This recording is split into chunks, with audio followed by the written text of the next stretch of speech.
Hello Russell, Paul here. I've got some information for you. I've done some work, I've got it laid out. I've got some photos that I'm going to send you along with this video. So here is one of the restored Tedelex TE-6000s. This one is standard. Just bear with us, I'll flip it over. So we're looking at the rear to the front facing. The switch that we're talking about obviously is the RF gain, which is this switch here. Okay, it's got 6 poles on it. Center is off. Alright, so I'll go through, I'm just going to get up closer there. I'll just see if I can get, there we go. Alright, so what we have, this is a good example from pin, I'm labelled at pin 1 and pin 5 down here. We have a resistor. That resistor is an 82 ohm resistor, as you can see from the colour code, green, blue, orange, gold. Now every single one of these poles are bridged. So we have the wire here which is on pin number 2 going through and meeting up with the resistor. That is a white brown wire and that goes to test point 50.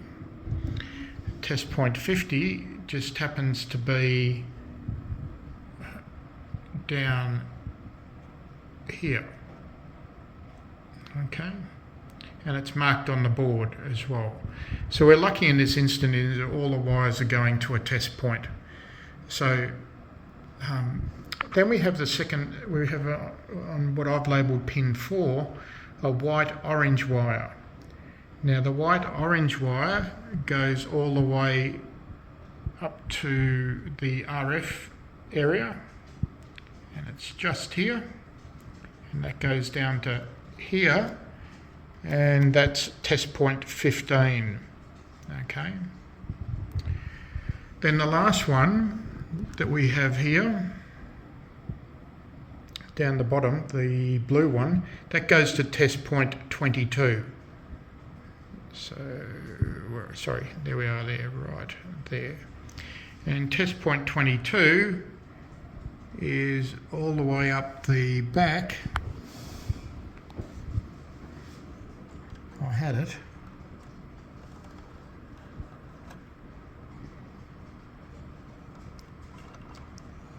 Oh, here it is here.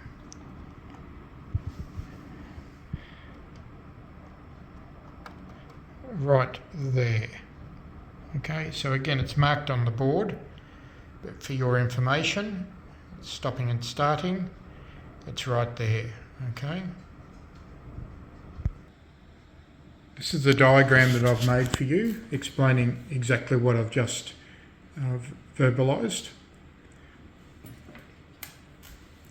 So we have the resistor going from pin 1 to pin 5, 82 ohm.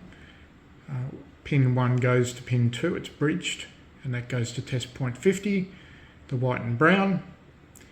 And then pin 3 and 4 is bridged, that's your orange and white, and that goes to test point 15. And your pins 5 and 6 are bridged, and that's the blue wire, and that goes to test point 22.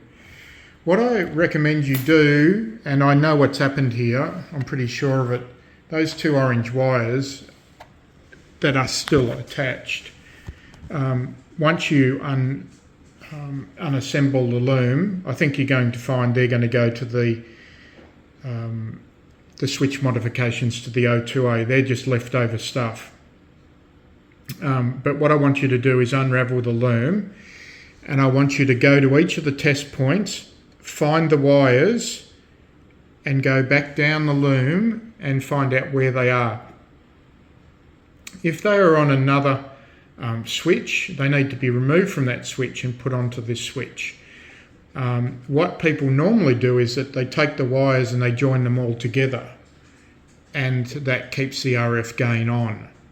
So, but we don't know what this hackery has been done here. So that's your first step. Go to test point 22. Find the blue wire, route that back down the loom, go to test point 15, find the orange and white, follow that down the loom where that is. Hopefully it's just cut off. And then go to test point 50, which is your brown and white over here, and then go back into the loom and find out where that is. Once you have those 3 wires, you'll be able to put that switch back to standard. And remember, I've got this flipped. So those wires need to be put back exactly as I've got them on my switch there. All right, Russell, thank you very much. I'll put this video together and hope this provides a solution. Thank you.